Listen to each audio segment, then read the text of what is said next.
ओम नमः शिवाय। हर हर महादेव। आज कार्तिक माह के शुक्ल पक्ष की प्रतिपदा तिथि और बुधवार है। कान्हा जी के भक्तों को गोवर्धन पूजा की हार्दिक शुभकामनाएं। गोवर्धन पूजा दिवाली के दूसरे दिन यानी प्रतिपदा तिथि को की जाती है। तो 21 अक्टूबर की शाम 5:54 पर अमावस्या तिथि है और उसके बाद ही प्रतिपदा तिथि की शुरुआत हुई है। तो ऐसे में गोवर्धन पूजा आज यानी 22 अक्टूबर बुधवार को की जाएगी। तो गोवर्धन पूजा का यह त्यौहार दीपावली के पंच पर्व के चौथे दिन मनाया जाता है। वैदिक पंचांग के अनुसार गोवर्धन पूजा का पहला मुहूर्त 22 अक्टूबर यानी आज सुबह 6:26 से लेकर 8:42 तक है और दूसरा मुहूर्त की बात करें तो दोपहर 3:29 से लेकर शाम 5:44 तक है और तीसरा मुहूर्त की बात करें तो गोधूली बेला में जो कि शाम को 5:44 से लेकर 6:10 तक है। इन 3 मुहूर्तों में आप अपनी सुविधा अनुसार गोवर्धन पूजा कर सकते हैं। गोवर्धन पूजा के लिए घर और आंगन की साफ सफाई करके घर के मुख्य द्वार पर गाय के गोबर से गोवर्धन पर्वत बनाया जाता है और इसके अंदर छोटे छोटे टीले, गाय, बछड़े और पेड़ पौधे जैसी आकृतियां दिखाई जाती है जो प्राकृतिक और समृद्धि का प्रतीक मानी जाती है। इसके बाद दीपक जलाकर भगवान श्री कृष्ण का ध्यान किया जाता है और फिर वहाँ जो मिठाई लक्ष्मी पूजा के लिए तैयार की जाती है वही मिठाइयाँ वहीं पर चढ़ाई जाती है। इसके अलावा बाजरे के सीट, बैर, ककरी, मतीरा और फल फूल भी अर्पित किए जाते हैं।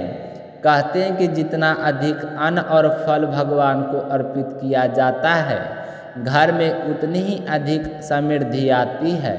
और पूजन समाप्त होने के बाद में गोवर्धन पूजा की कथा सुने और अपने मंगल जीवन की कामना करते हुए कान्हा जी की आरती करें। फिर अपने मंगल जीवन की कामना करते हुए अगर आप घर पर गाय रखते हैं तो गौ माता को तिलक करके गुड़ खिलाना चाहिए। एक बार की बात है, आपको गोवर्धन पर्वत की हार्दिक शुभकामनाएं। शुभारंभ करते हैं आज की कथा। इससे पहले आप सभी से मेरा निवेदन है कि आप इस चैनल पर प्रस्तुत कथाओं को पूरे श्रद्धा भाव से सुने और ज़्यादा से ज़्यादा अपने मित्रों और रिश्तेदारों में शेयर करें।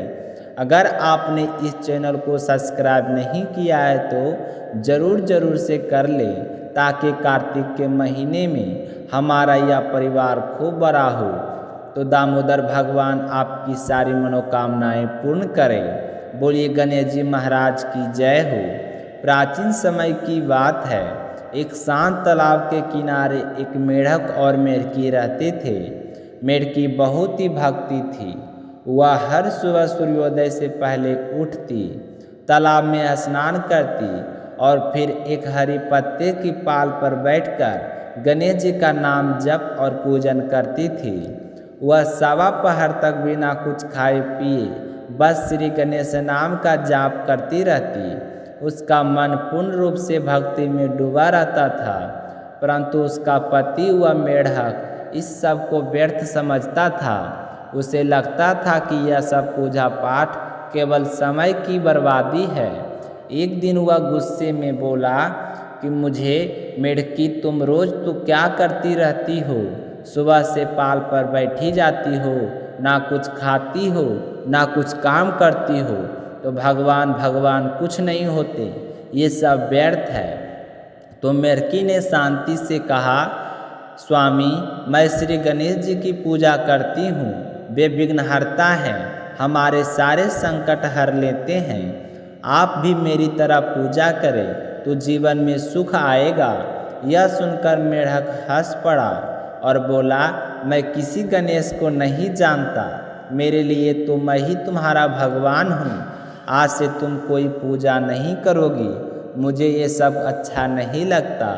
तो मेरकी ने अपने पति की बात सुनकर बहुत ही दुखी हुई। वह द्वंद्व में पड़ गई, पति की आज्ञा मानूं या भगवान की भक्ति छोड़ दूं। फिर उसने मन ही मन प्रार्थना की, हे गणेश जी महाराज, आप ही मुझे कोई मार्ग दिखाइए। एक दिन राजा की एक दासी पानी भरने तालाब पर आई। जैसे ही उसने घड़ा पानी में डुबोया तो संजोगवश मेढक और मेढकी दोनों उस घड़े में चले गए। तो दासी बिना कुछ देखे वह घड़े को उठाया और राजमहल ले गई। वह घड़ा सीधे चूल्हा पर चढ़ा दिया गया और नीचे आग जलने लगी। अब घड़े का पानी धीरे धीरे गर्म होने लगा तो मेढक घबरा गया। तो मेढकी में मैं जल रहा हूँ, कुछ उपाय सोचो, वरना आज हमारी मृत्यु निश्चित है। पर मेढकी शांत थी। वह बोली, स्वामी, मैं अभी गणेश जी की पूजा कर रही हूँ, वे हमें जरूर बचाएंगे। तो मेढक बोला, अगर तुम्हारे गणेश जी आज हमें बचा लें तो मैं भी जीवन भर उनकी पूजा करूँगा। यह कहते ही मेढकी ने आंखें बंद की और पूरी श्रद्धा से पुकारा, हे गणेश जी महाराज, आज तक आपकी भक्ति की है, अब उसका फल दीजिए, मेरे पति की रक्षा कीजिए। तभी बाहर से दो सांड आपस में लड़ते हुए आए और वे भागते भागते उसी चूल्हा से टकरा गए। घड़ा फूट गया, पानी बह निकला और मेढक मेढकी दोनों प्राण रचित होकर बाहर निकल आए। फिर दोनों ने फिर तालाब में लौट आए। उसी दिन से दोनों पति पत्नी अपने गणेश जी की व्रत कथा को कर सुनने लगे और व्रत का रोज पूजा पाठ करने लगे। तो जब एक जानवर और एक जानवी दोनों पूजा कर रहे हैं भक्तों, तो उनकी मनोकामनाएं पूर्ण हुआ। तो क्या हम सब भी गणेश जी को याद और पूजा करेंगे तो हम सभी भक्तों का अब मनोकामना अवश्य पूर्ण होगा। अब अपने सुनते हैं दूसरी कथा। अब अपने सुनेंगे गोवर्धन पूजा की कथा। एक बार की बात है, वृंदावन में कार्तिक मास का समय था। ब्रज के सभी गोपाल ग्वालिने और गोप बालक बहुत उत्साह से इंद्रदेव की पूजा की तैयारी करने लगे। हर घर में पकवान बन रहे थे, खीर, पूड़ी, लड्डू, हलवा और अनेक प्रकार के व्यंजन। हर कोई कह रहा था, आज तो इंद्रदेव की पूजा होगी, वे हमें वर्षा देते हैं, हमारे खेतों में अन्न उगता है।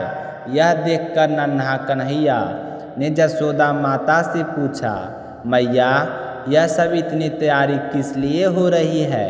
तो माता जसोदा ने स्नेह पूर्वक कहा, बेटा, हम इंद्रदेव की पूजा करते हैं क्योंकि वे वर्षा करते हैं, उसी से हमारे खेत भरे हरे रहते हैं, अन्न पैदा होता है। तो कन्हैया मुस्कुराए और बोले, मैया, वर्षा तो इंद्र नहीं कराते हैं, वर्षा तो प्रकृति करती है। हम और हमें प्रकृति का आधार है या गोवर्धन पर्वत। यह पर्वत हमें जल, घास, पेड़ पौधे और गायों के लिए चारा देता है। असली देवता तो यही गोवर्धन है, हमें इसकी पूजा करनी चाहिए। तो माता जसोदा हंसते हुए बोली, तू अभी छोटा है, क्या जाने पूजा पाठ का ज्ञान। पर कृष्ण जी ने ब्रजवासियों को समझाया कि मित्रों, हमें उस पर्वत का धन्यवाद करना चाहिए जो हमें जीवन देता है, गायों का चारा देता है और हमें दूध, मक्खन, दही का सुख देता है। आओ आज से हम इंद्र की जगह गोवर्धन पर्वत की पूजा करें। तो सभी ब्रजवासी श्री कृष्ण की बात मान गए। उन्होंने गोवर्धन पर्वत के चारों ओर परिक्रमा की और पर्वत के रूप में श्री कृष्ण ने स्वयं प्रकट होकर कहा, मैं ही गोवर्धन हूँ, मेरी पूजा करो। सबने पुष्प, अन्न, जल, दही, दूध और मिठाइयाँ चढ़ाई। यह देखकर इंद्रदेव क्रोधित हो गए। वे बोले, इन नादान ग्वालों ने मेरी पूजा बंद कर दी है, अब मैं इन्हें वर्षा से दंड दूंगा। तो इंद्रदेव ने मेघों को आज्ञा दी, जाओ वृंदावन पर इतनी वर्षा करो कि सब डूब जाए। तो अचानक आकाश में काले बादल छा गए, भयानक बिजली चमकी, तूफान चलने लगे और मूसलाधार वर्षा शुरू हुई। चारों ओर भय फैल गया, लोग अपने बच्चों और गायों को लेकर भागने लगे। सभी ब्रजवासी श्री कृष्ण के पास आए और बोले, कृष्ण अब क्या करें, सारा वृंदावन डूब रहा है। तब बालक श्री कृष्ण मुस्कुराए और बोले, डरने की आवश्यकता नहीं है, मैं हूँ ना। उन्होंने अपने छोटे से नन्हे हाथ की कनिष्ठा उंगली से गोवर्धन पर्वत को उठा लिया और बोले, आओ सब इनके नीचे आ जाओ, यह पर्वत अब हमारी छत बनेगा। सारे ग्वाले गोपियाँ, गायें, बालक सब पर्वत के नीचे आ गए। 7 दिन और 7 रात तक श्री कृष्ण ने पर्वत को उठाए रखा। गोवर्धन के नीचे सब सुरक्षित रहे, ना किसी को ठंड लगी, ना कोई भीगा। 7 दिन तक वर्षा करने के बाद इंद्रदेव थक गए। उन्होंने देखा, यह बालक तो साधारण नहीं है, इसके पास अलौकिक शक्ति है। तब इंद्रदेव ब्रह्मा जी के पास गए तो ब्रह्मा जी ने कहा, यह बालक कोई और नहीं, स्वयं परमात्मा श्री कृष्ण है। तुमने उनके भक्तों को दुख दिया है, जाओ क्षमा मांगो। तो इंद्रदेव ने तुरंत श्री कृष्ण के पास आए और हाथ जोड़कर बोले, प्रभु मुझे क्षमा करें, मैंने आपको साधारण मनुष्य समझ लिया। तो श्री कृष्ण ने कहा, इंद्र, अहंकार सबसे बड़ा पतन है। देवता हो या मनुष्य हो, जो अभिमान में चूर हो जाता है वह अपने धर्म से गिर जाता है। तो इंद्रदेव ने नतमस्तक होकर क्षमा मांगी। तब श्री कृष्ण ने कहा, अब से हर वर्ष इस दिन गोवर्धन की पूजा करना। यह पर्व भक्त और भगवान के सच्चे संबंध का प्रतीक रहेगा। तब से कार्तिक मास के शुक्ल प्रतिपदा को गोवर्धन पूजा मनाई जाती है। इसी दिन लोग अन्नकूट बनाते हैं, जिसमें सैकड़ों प्रकार के भोजन रखे जाते हैं। फिर गोवर्धन पर्वत या उसका प्रतीक रूप के गोबर से बनाकर पूजा की जाती है और परिवार के सभी सदस्यों की परिक्रमा करते हैं। इस कथा हमें यह शिक्षा मिलती है कि सच्चा देव वही है जो सबका भला करे। अहंकार पतन का कारण है। भक्ति प्रेम की कहानी चाहिए, दिखावे से नहीं। प्रकृति का आदर ही सच्ची पूजा है। तो सभी भक्त जन मिलकर बोले, गोवर्धन धारी विष्णु श्री कृष्ण भगवान की जय हो, जय गोवर्धन महाराज की जय हो। तो आप लोग सुन रहे हैं शीला भक्ति स्टोरी चैनल पर कथा। तो इस चैनल पर रोजाना इसी तरह की कथाएं इस चैनल पर अपलोड की जाती है।